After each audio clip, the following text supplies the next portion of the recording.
All right, so Three Ninjas Podcast, Domino, Hess, Jones, Bobby. And if you're watching this on YouTube, as you see, we got the brother Hilton George, co-founder of BlerDCon. How you holding up, brother? I'm holding up. I'm hunkered down, waiting for the plague to pass, like everybody else. Getting anxious. So I'm with the people on this one. Quarantine's been fucked up for everybody, so nobody knows how to move. So I guess the reason why we got you on the line today, right, is obviously whole pandemic, whole world shut down and shit, right? So as right now, we know that San Diego Comic-Con is shut down, Otakon is shut down, a couple other cons are kaput for this year. And we still haven't heard word from BlerDCon and New York Comic-Con. I actually got the email from them. I got to look at that. I don't know what that shit's about. But break, man. It could be. You want to check it now? It could, we might all need to get our. It was something about a survey or something like that. I don't know. Should we have it? That's what it's about. But the thing that's on everybody's mind, well, us blurs and shit that like BlerDCon. What the hell is going on with BlerDCon? Are we having a BlerDCon? What's up? Well, I'll tell you, there's been a number of articles that have been shared that have done a pretty good job of explaining to the layperson how a lot of these venue contracts work and hotel agreements work, and how complicated it can be in an unprecedented scenario. This hasn't happened in 100 years. So there's, just all kinds of mayhem and stuff trying to figure out what to do, of getting a date either moved or postponed or canceled altogether. It can be very, very tricky. In our case, we're in a convention hotel, and they're probably the most, I would say, flexible, but also complicated because there's so many things involved as far as contracts go. So there's so many things that have to be locked down and ironed out before you know what you're able to do. Now, in the front end, all the conventions that were happening in March, late February, April, it was pretty locked in because all of the mayors, all the governors, all the county executives pretty much put a rule in place that you couldn't gather more than 10 people or 50 people anywhere at any time, which automatically nullifies your contract. And you can pretty much walk away from your con as far as canceling with this and see you next year. And there's no recourse, there's no fees, there's no penalties or anything like that. The clause is called force majeure. And so when you see conventions that are attached to hotels or attached to venues where those are clauses in their contract, they're waiting to find out what the city or what the state is going to do. Because pulling out of your contract, even so much as to announce that you're not going to have your event before you have that locked down, can incur tens of thousands of dollars of fees and penalties. So it's a real delicate dance as to what you're able to do and what you're able to announce and what you're able to guarantee for your attendees.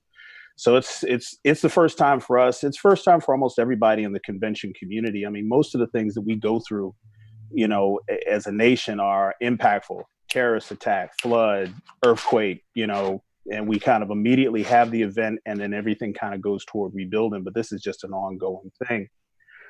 We're at the back end of our detailed negotiations, and I should have some detailed announcements made or ready to be made by, I'd say, Monday night. I will tell you this, we are not interested in hosting BlerDCon in the ideal scenario at our current date in July. Okay. We would like to postpone. And so we're in the middle of negotiations of what dates can we postpone to? What are those dates ideal? When do we think there's going to be a vaccine? When do we think this is going to blow over? The only thing worse than having to cancel or reschedule your convention, is as cumbersome as they are, is to reschedule it and then have to reschedule it again in the same year. That would be the worst. It's like going on a date and having to call back, I'll be 15 minutes later, honey. Right. I know I'm already 15 minutes late, the date's over. So what I can tell people is to stay tuned to later evening, maybe even the overnight, before we kind of get our wording together and get all the details together. We want our announcement to be comprehensive so that everybody who has questions about, what happens to my badge, or what happens to my room reservation, or what happens to my panel submission, or what happens to my press credentials, what happens to, all of those things. If you're moving the date, we want to make sure we can confirm that, this is this, this is this, this is this, so that people aren't just running around in confusion and mayhem. But in the macro, I think 2020 is done. I really don't foresee the economy coming back. I don't foresee this administration getting it together to get this virus under any kind of control in 2020. Hell no. People got to get. I was explaining this actually to somebody who I was in conversations with at the Hyatt. I said, our crowd has to get comfortable with buses, trains, and planes. They got to get comfortable with staying in crowded hotels. They got to get comfortable with, being, because you've been to a con, nobody's doing 6 feet. That's not happening. Right. So we got to get past social distancing. All of that has to be checked box before someone says, I think I'll go to a con. Like it's the last thing that people are going to do after going back to work, going back to school, going back to church, and all those things that have been sidelined. So yeah, that's when we're pushing. Like I said, we're this close. I'm just dotting the T's and crossing the I's, and hopefully we'll have something like definitive for everybody. Maybe close a business later in the evening on Monday. Okay. All right. So it sounds like you're pushing it to early 2021. You want to say that would be very astute. I mean, I'm, like I said, I had high hopes for April. I was that dude in March who was like, okay, everybody, calm down. If we all just, you was one of them. I was that dude. I was like, we can do this. We just come together, hands across America. We can, we can all do this together. Give it the Care Bear stare. We can make it work. And every time I turn on the news, some more foolishness happening, and beans. I'm just like, beans. More beans. Beans everywhere. So yeah, but it just kept just going like this, and going like this, and going like this, and finally, I'm just like, you know what? Even if they got, let's be honest, man. There's about a third of this country that's cutting a fool. They acting like ain't no virus. They acting like it's all a hoax. It's mainly Texas and Florida. I'd like to believe that, but you haven't been to Wegmans in Lanham, so. Oh yeah, Atlanta Wilder too. Bro, I'm telling you. I have been out and about, a little bit over the past 2 months, and I tell you, there's people that just are not focused on this at all, and the infection rates keep going up, the death rates keep going up, people getting sick, and it's not going to be gone soon. We might not be in our basements in a couple weeks, but we're not going to be at the club. We're not going to be at the movies. I know that. Happy hour's done, y'all. Damn. That's not good. IHOP is over. IHOP is canceled. It's not looking good at all. Need that happy hour back. What? I need happy hour back. No, you don't. Man. Yeah, dude. No, you don't. Yeah, dude. It's like detox for you. Hey, yo, guys. When y'all don't listen, yo. This brother done went through all 12 steps in 4 weeks. He got all the time. One now. Like, relax. He's completely detoxed. Oh, damn. So now, what type of losses are you expecting, being that you have to push it back until either later this year or early next year? I'm not actually projecting any losses. I think if we calculate that there will be a vaccine, because I think that's really the benchmark. We get a vaccine, everybody's going to line up at patient first, get their shot, and 2 weeks later, everybody's going to feel good about and confident about being in crowds and stuff again. The whole herd immunity will be a little bit closer to reality by, I think, the New Year's, because it's, a lot of people are getting it, and it's unfortunate, but it does build up crowd immunity. So I'm not anticipating a whole lot of losses at all. Actually, it's quite the opposite. I think, the crowd is going to be, the community is going to be so hard up for a con experience that whenever if the year of cons kicks back in January or February, whenever everything is okay, and everyone's singing "Brand New Day" from The Wiz, and we out dancing in the streets, whenever that day is, from that day for 12 months, it's going to be nuts. Yeah, people are going to be going to every con. That little obscure library con out in the boondocks. There's going to be 500 people there, and so I think that the crowd is going to be ready. They're going to be excited. There's going to be a lot of energy. Hopefully people will have, kind of repaired their savings, gotten back into the job force, working, and all that sort of stuff. And, so I think it might actually end up being, from a numerical standpoint, the biggest year for BlerDCon, simply because, just the built up anticipation. I didn't realize how tied into the convention world my social life was until this.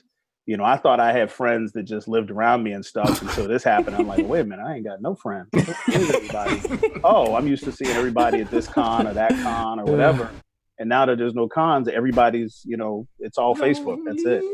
So, so I don't think there's going to be any losses. I think we're just going to be really grateful that we made it. I think we're going to be really excited as a community to be back out. And that means we're going to have to accommodate. We got to put on the con to act like we missed a year. You know what I mean?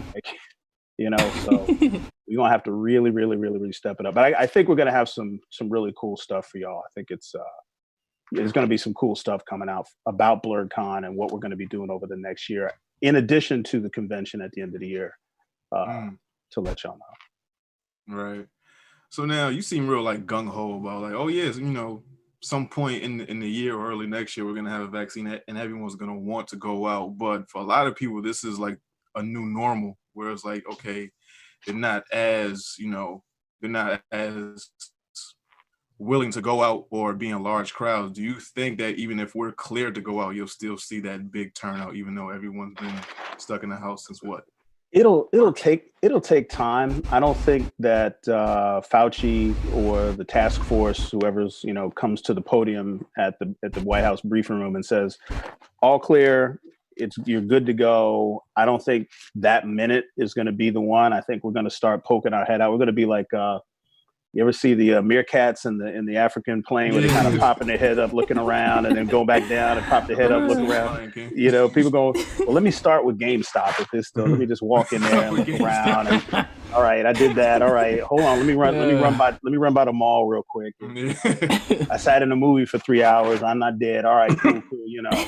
So it might take a couple weeks. It might take one or two smaller conventions that lead up to us. I don't think we'll be the first.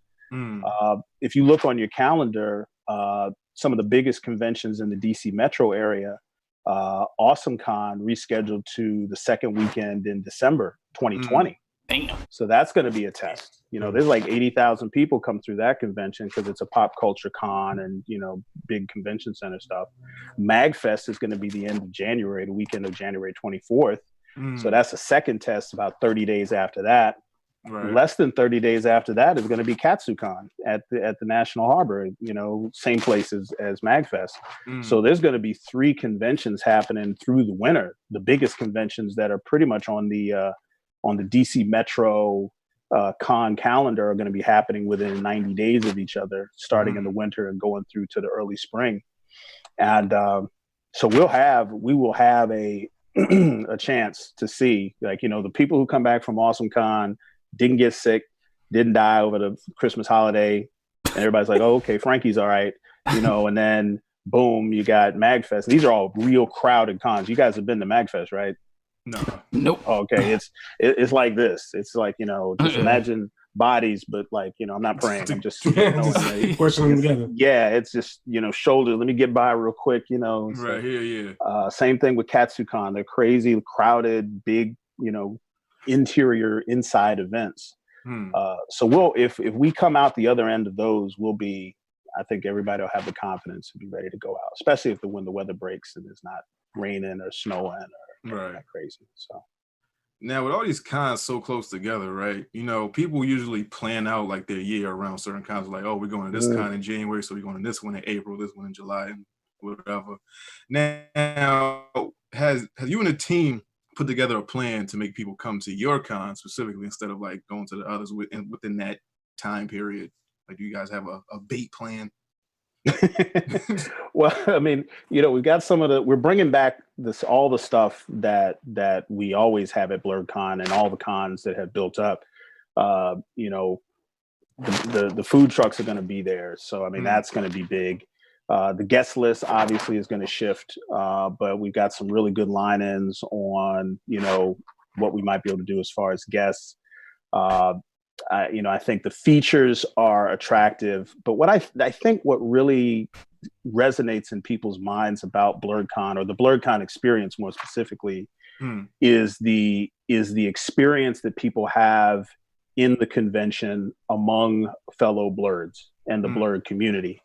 And, to whatever extent we can continue to place, the pillars, the little anchor features in there that just allow for that space to happen. Music, we cater to the fandoms, like where's the cosplay contest, who's DJing, who's doing the concert, what video game tournaments are there, what about the panels, all of those things are going to be what kind of drive people, because that's what has been happening up until this BlerDCon was in question. Is, and I see the chatter, people talk about what it felt like being in the space more than what we placed in the space for them to do. Right. Yeah, man, we was all, doing the sway, and we was all, party was crazy, and there was the DJ was playing my song, and there was this barbecue truck, and it was all that stuff. So we just got to make sure that's all there. And I think that's what's going to work. But we got some stuff that we're lining up that's going to make it unique. Can't announce a whole lot of stuff yet because it's not confirmed, but that's, I think, because we're also a niche con. There's not a lot of conventions out there catering to this crowd and putting Blerd front and center the way we do. So we don't really have a whole lot of like direct competition with, I mean, it's not like, I'm gonna go to Otakon or I'm gonna go to Anime Next. It's not apples and apples. We're kind of a unique thing on the tree for a lot of folks. So I think people will come as long as we're, well placed and give people enough notice and all that sort of stuff.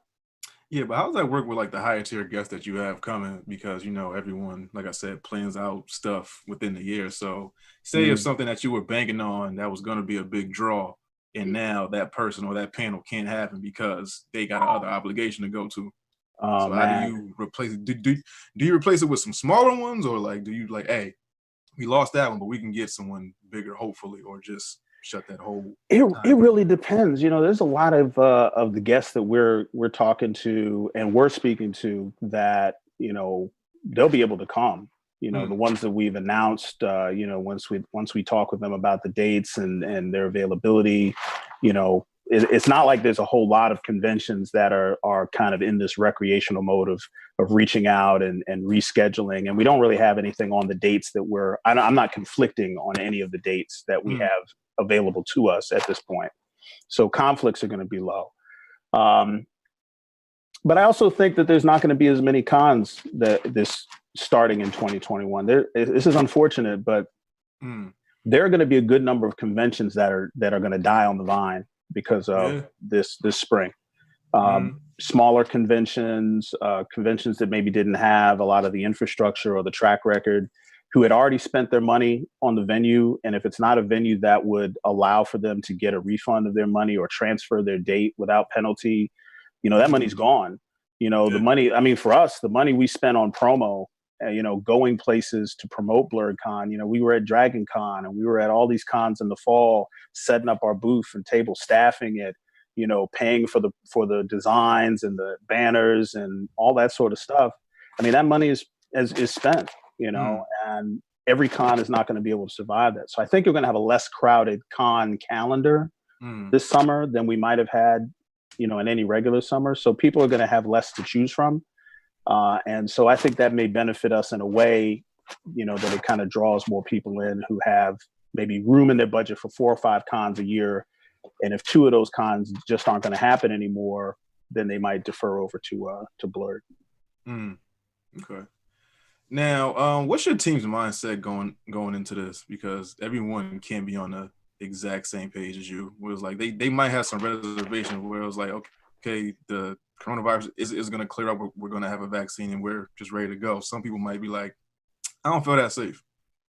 Yeah, we had a conversation maybe 4 days ago where, I mean, really, like I said before, the vaccine is kind of the benchmark. If we were shooting for a date, I don't mind saying this, there was a date made available to us in early September to reschedule to, and I was like, oh, that's too soon.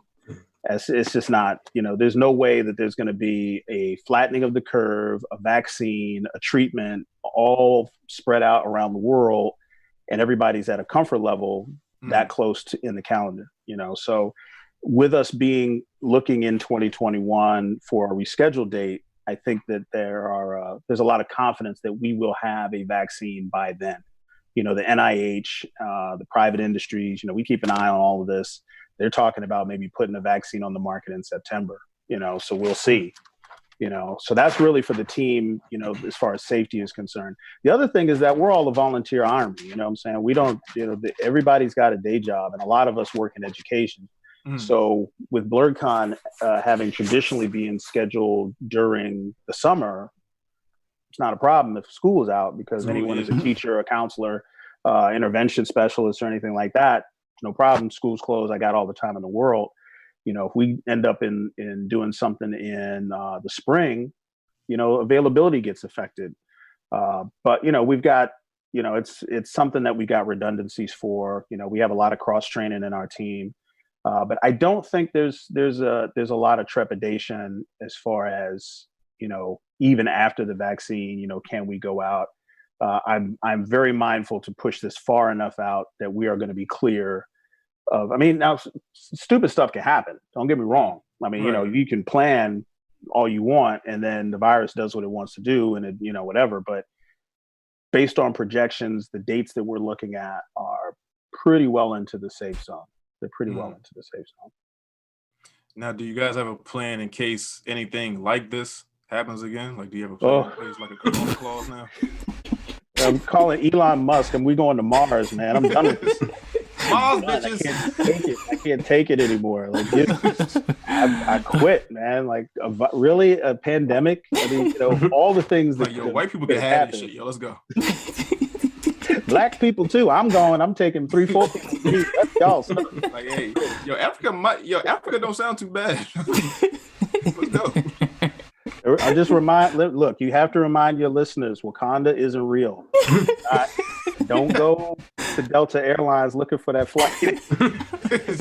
You will crash into the mountain. There's no force field. It's not an illusion. That's a real hill. You will die. Just keep flying into the Wakanda forever. Boom. Give us free boom. Yeah, the thing is that we haven't had a pandemic like this since 1918, the Spanish flu. And you can see it. All of our systems of government and our infrastructure was just unprepared for this. Not prepared at all. And the con community is the same way. We're used to aliens than fucking pandemics. Well, you see, they snuck the aliens thing on us, right? Yo, they snuck the fucking aliens. They were like, oh wait, people's dying. Everybody's hiding in their basement already. Aliens real. Anyway, keep going. Anyway, yo. Who, me? I didn't say that. What do you mean? I was like, wait a minute, did they just see? And then nobody cared. And I was like, yo, okay. Anyway, that's a whole other thing.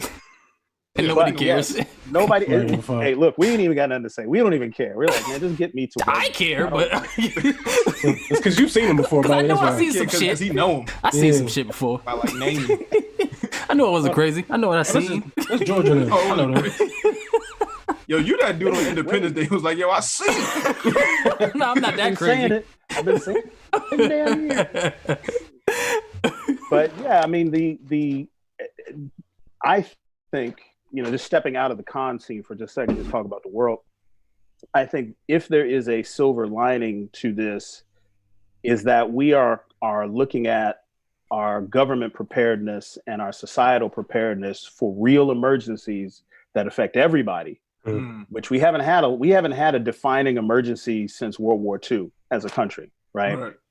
And, terrorism, we talk about it like, yeah, go America and stuff, but, ain't nobody bombing, Ames, Iowa. They don't care about, you try to crash a plane into a 3-story building in Savannah, Georgia. What are you going to do? Like kill 4 people, sprain somebody's ankle? Like they don't care. This doesn't affect them. Right. But a pandemic, and this isn't even the virus. Like this is not even like the outbreak contagion virus where like people get it and 48 hours later you're dead, they're bleeding out in the face. This is like a 2 weeks of, and 3% of the population dies. 10% have the worst flu experience of their life. Some of us have had it, didn't even know we had it. Yeah. So this is if we go and test these systems out, this is the one to test it on. So we're going to be more prepared for everything. We're going to start thinking about, like, we know what a bad president can do now. Like, there's a lot of people up until now that would say, and somebody who says this, oh man, it doesn't matter who's the president, man. It's all the same. He's just a puppet. It's just for show. I'm like, man, have you seen the difference? Do you think Hillary Clinton would be handling this as bad as this dude? Like, say what you want about emails and all this other stuff. China, but that's just yeah, she be killing more motherfuckers, but I would look. We'd be sitting there talking about Black Widow right now. I forgot that was to come out. Man. Yeah, my nose running too. But anyway, I got the corona sniffles. What you got? Yeah, corona sniffles. That's all you got. But the crazy thing is, like, people are saying that they probably had it last year. It just wasn't. That's probably true. Yeah, it just wasn't announced or anything. After MagFest this past January, which happens the weekend after New Year's, historically every year at the National Harbor, they bring about 30,000 people into that con, and they're packed like this, man. It's a sardine can for 4 days. Eating, breathing, sleeping. Nobody's going outside, just circulating the air, you name it. And there was just so many people who were just like, I had the worst flu or the worst cough of my life or the worst chest congestion or head cold or whatever. And it lasted for 10 days and then I was better. I was like almost on my deathbed, whatever.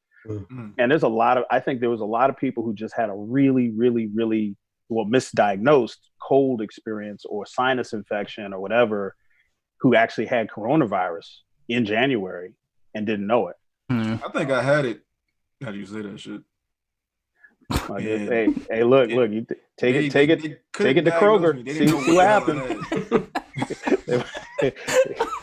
You come back with that itching throat. You be like, damn. That's what it was. Yo, I thought I had strep throat. I thought I had caught strep throat for my kids. And I went to the doctor and I took a test. They did that long Q-tip swab. They stuck it in my nose. Damn. They didn't know what was wrong with me. I had a temperature like 103 for like 2 days. Oh, no, you didn't tell us shit. Yeah. Oh, you didn't tell us that. Yo, my throat was fucked up for like 2 weeks. Yeah, we sit right next to you. Like, that. Man, I was shocked. I had it. Yo, my throat was fucked up for 2 weeks, and then they called me. It was like, "Oh, you can stop taking the medication." I said, "Bullshit." Yeah, because it ain't working. Taking shit till y'all tell me what's wrong with me. And it was like, "No, it's not strep." So I was like, "All right, what is it?" We'll give you a call back, and nobody called me back. So then the whole country died. Yo, and then the whole country. I was like, I guess I'm calling the CDC. I think we found patient 0. I think I had that thing, man. He had it.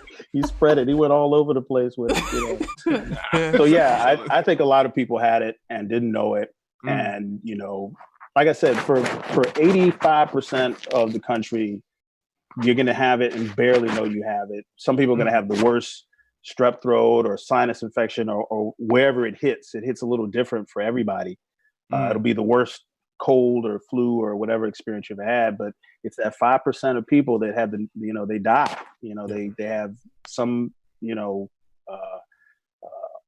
underlying condition or they get so much of it. I didn't know there was an issue with the volume. If there's a particle of it gets on you, there's a different kind of sickness experience with one particle on the end of your finger and you touch your face versus, a 4-year-old sneezing right in your mouth, which is what they do, and so, that's, you can die from that. Right. It's like a little part, Yeah, exactly. So you've been staying safe, brother? Everything's been good on your front? Well, yeah, I'm a really good hermit. I didn't know how good I would be.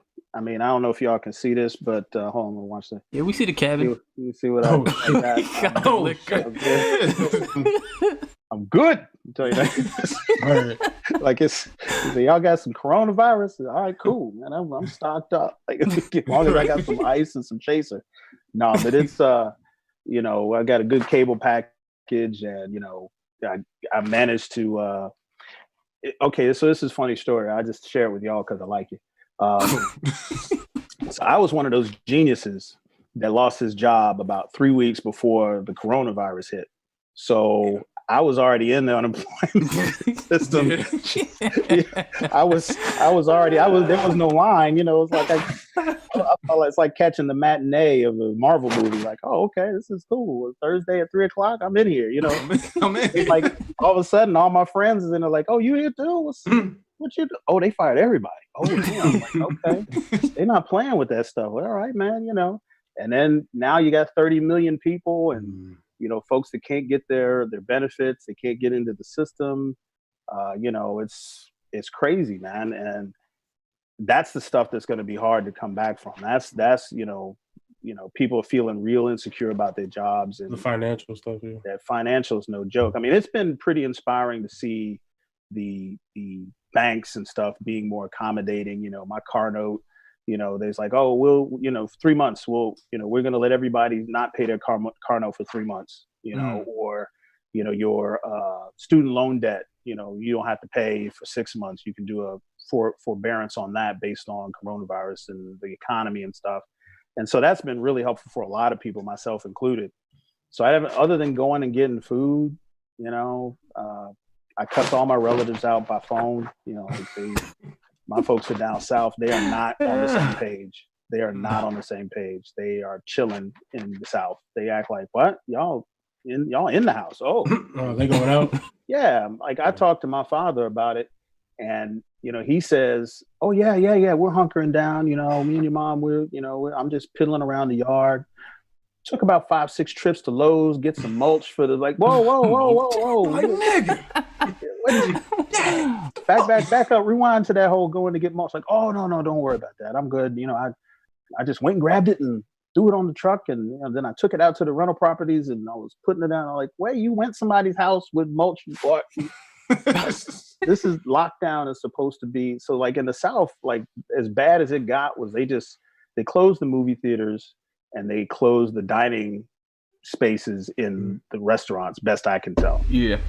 Whereas with us, you know, gas and groceries was about all you could do for a long time. So yeah, we're locking down hard in DC. And New York is just a whole other world. Yeah. Whole other world. Oh, New York is zombie land. Not fucking with it. No. We will have zombies in New York. For real. They're burying people in the streets, man. They're digging up ground and burying them in the. Yeah, you've seen it. It's crazy. It's just too many bodies. They got bodies on. Nowhere to put some bodies. They don't know where to put them. Yeah, there's nowhere to put them. They don't got nowhere to put them. This many people die at once at the same time. Like, yeah, 76,000 people, man. Like, come on, like that. Yeah, can we fathom that number? That's like Ohio State. Yeah, it's like. Yeah. Faculty, staff, attendees, online grad, PhD program twice. That's what 76,000 people are. And dead. Like not, you know, off the grid, not in the soul stone. You can't snap them back. They're gone. Like, and nobody, it's too big of a number. Like 3,000 people dead on 9/11. We can factor that. Like we've seen 3,000 people in a room. We know what 3,000 is. 76,000 people, we don't even know what that number looks like with bodies. You know what I mean? So it's hard, I think, for a lot of folks who are not really, really, really focused on this sort of thing and are not forced to do it by the government, are not really tuned in to what's really going on until it hits their doorstep, unfortunately. And I hope that doesn't happen. Right. Now, do you think the other cons pulled the plug too early? Because we, you know, with a lot of people rescheduling and stuff like that, but with other cons, they just like, nah, we're not even gonna chance it. Like, no, we're just shutting this shit down. I don't think so. I think a lot of cons, I think a lot of them were forced to do it. I think the hotels and convention centers, like the DC Convention Center, the Javits Center in New York, those were turned into triage hospitals. You know, you putting gurneys and hospital triage set up, and you can't. How do we have New York Comic-Con if it's held in the Jacob Javits Center, and the Jacob Javits Center was being used as a place to house COVID-19 patients? Look at my face. He's gonna get some Lysol, get some Fabuloso, clean it up. All right. Now here's the deal, y'all. Here's the deal. This might be an opportunity and a tragedy all in one. Okay. If you have ever tried to get a pro pass for New York Comic-Con, now's your year. I guarantee you, they got extra pro passes, press passes. Sign up for that stuff. For the low. They're like, yes, please. You know, you get on, because once you're in, I'm telling you this because once you're in their roster for pro passes and stuff like that, then it's easier to do it the year after year after year. It's like San Diego Comic-Con. But I don't foresee Bill de Blasio allowing 200,000 people to descend on Lower Manhattan. Right. You know, in October. In October, when the chance is probably going to be coming back up a little bit. Right. Yeah, like I said, this man he's got his meeting would probably be, okay, we got refrigerators with dead bodies in them sitting in the Bronx, you know, and on 46th Street and these designated places. Oh yeah, by the way, there's some comic book nerds that want to come to town. Is that no? All right, cool. We'll just go ahead on and write that off. That's New York Comic-Con right there. You just saw the whole episode. You know, cue the what's that? Curb Your Enthusiasm credits.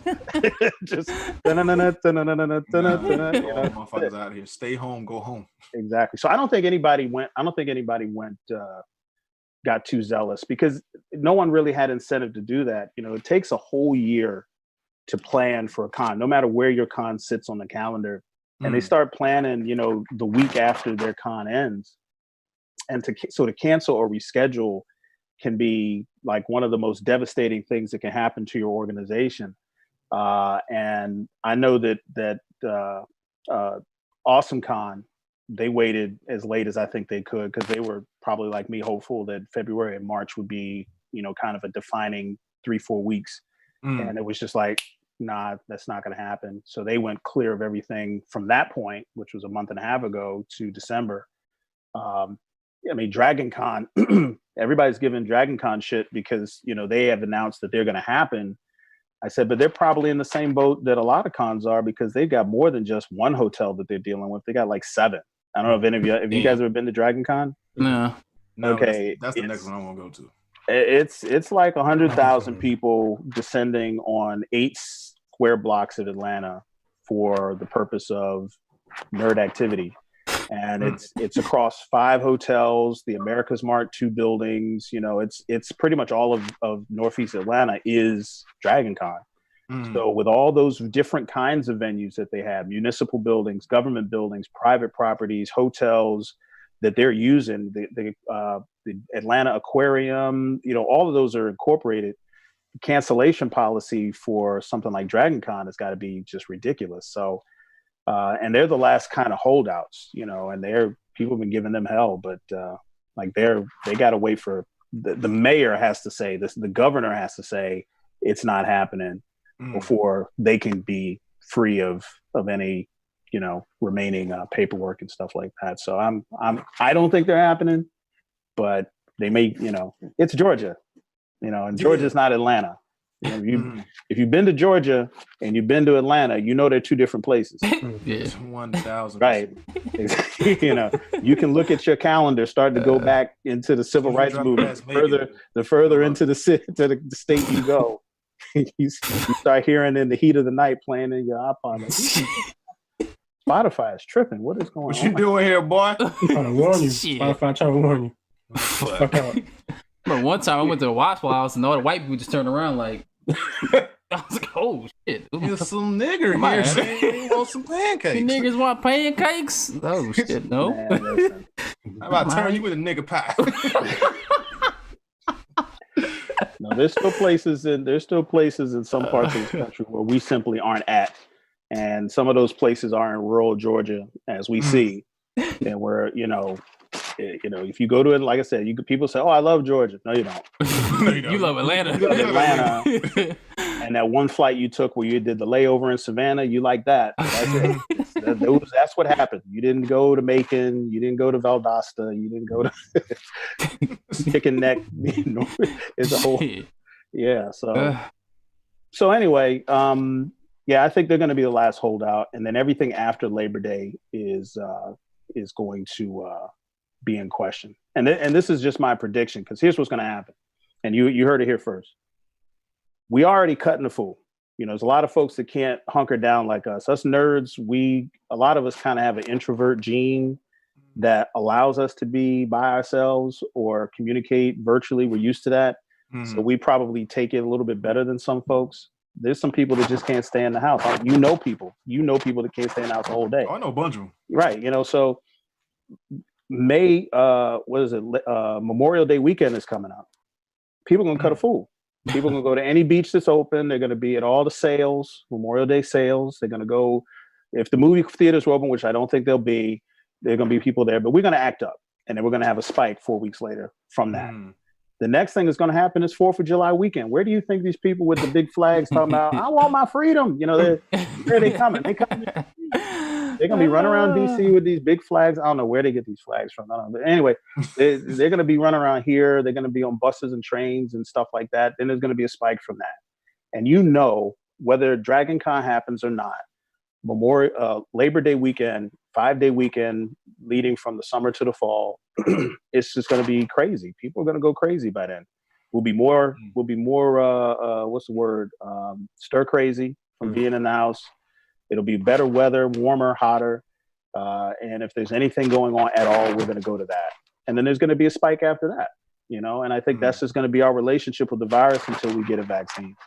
And, unfortunately, it's going to cost us, some people's health and some lives and all that sort of stuff. But we're on this ride. That fucking sucks. I bring such joyful news. I'm depressing. Why do we call this dude again? Like, now, is it at all feasible to move cons to like a less infected state?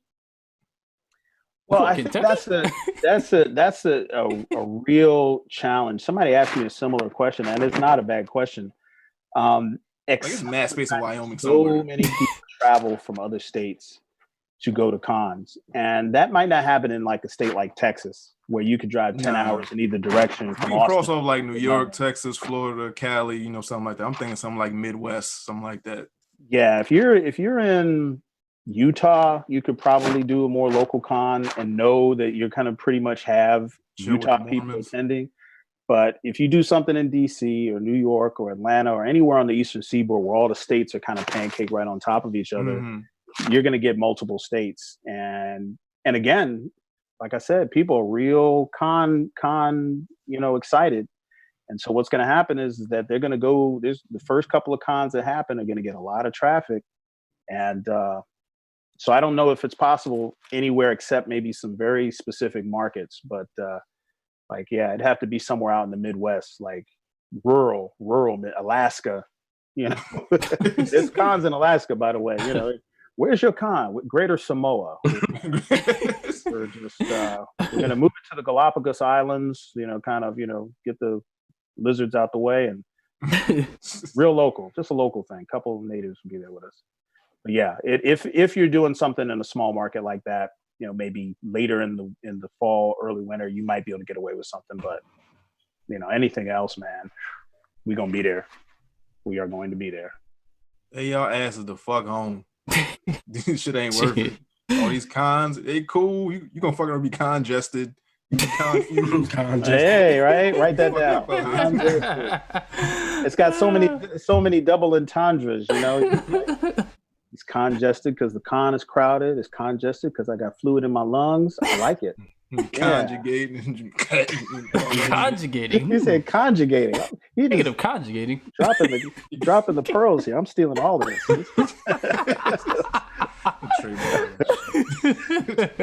Hit my marketing team up. Brother said conjugate. We here. We got mad ideas, but we don't want to use it. But it's okay though. Cool. So the info that we got today is that the con still might be going on, maybe late 2020, early 2021. Hilton and his people ain't scared of y'all. Fuck these other cons. If they happen, they happen. If they don't, they don't. And yeah, we should be expecting news soon.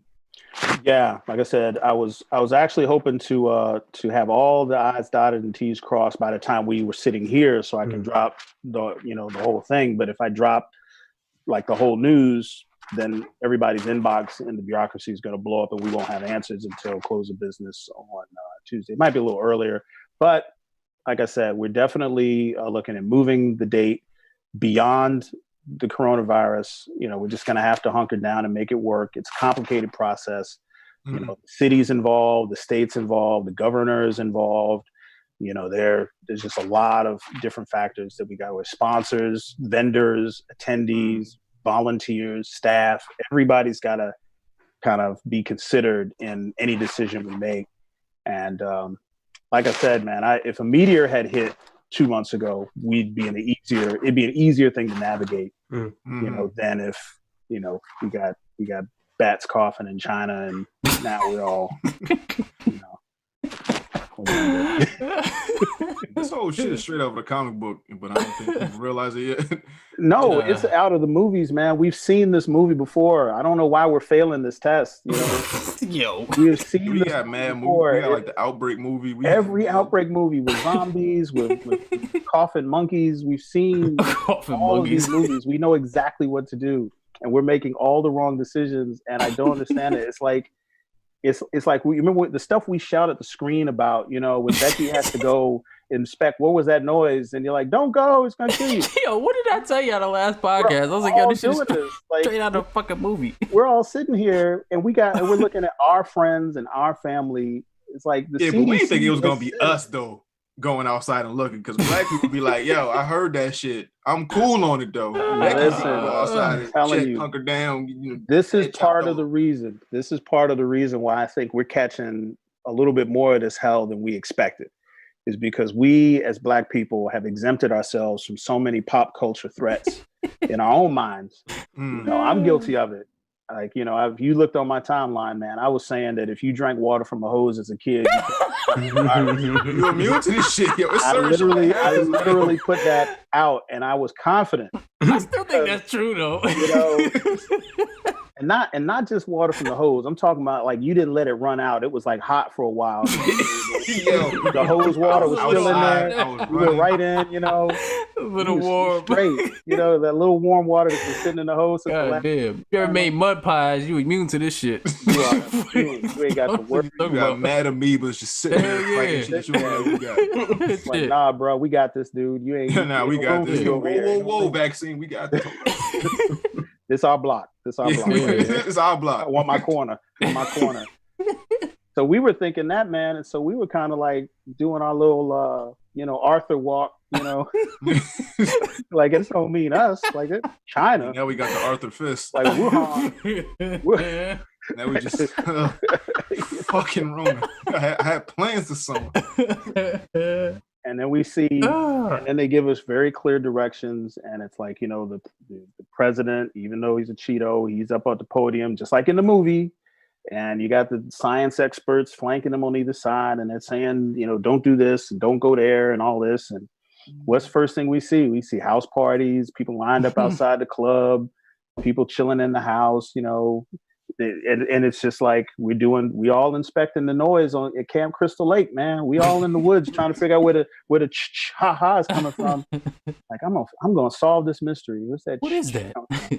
Sounds like a mosquito. Go ahead and help the natural. Is this you, Johnny? Is this Hey, you Jack, better stop playing around. Yeah, it's either there's a killer in the woods. I'm gonna go take a shower. How about you? That's my go-to move for murderers in the woods. Oh, man. So Hilton, is there anything that we missed? Anything that you need to say before we let you go? Yes. I really, really, really want your listeners to know that, this is something that we really appreciate people's patience with. I don't know if I would have this level of patience with any business I deal with, but the con community, the Blerd community, even though they're nervous, they have been very understanding thus far, even though we are probably going to be one of the last summer cons to announce. They've just been so patient. So I really appreciate it. Our team appreciates it. We work around the clock pretty much, around the calendar pretty much. And for having something like this move is just a seismic event. And there's going to be benefit for that. The announcements that are going to come out in the next 2 weeks are going to be both a remedy and an address to what it is that is going on. And we're going to be doing everything we can to give everybody the experience that'll be worth the wait. And we're kind of excited for all the things that are coming up. And, I'll be the first one to let you guys know when it happens. Word. So hopefully we hear something soon, man. You stay safe out there, your family. Hope everybody's safe, man. Just you too. Stay the fuck from outside. Yo, chill. Let them die. And then when con time roll around, drop the prices on the tickets a little bit. Little Rona special, because y'all listening, y'all live. Boom, 30 off. 30 off. He say looking for the hookup. You get scalpers in front of the con. Nah, but real shit though. Stay safe. Try to just be healthy as possible. I just want everybody to stay safe, and hopefully when this con does happen, we do see y'all there. So we're gonna cut it. We're gonna cut a fool, man. I can't wait. Yeah, hopefully, man. I can't wait to be back on the show to hash out the announcements too. So just let me know. Got you, man. So whenever you know something, just hit me up and we'll make it happen. All right, sirs. Y'all be good. All right, man. Be easy.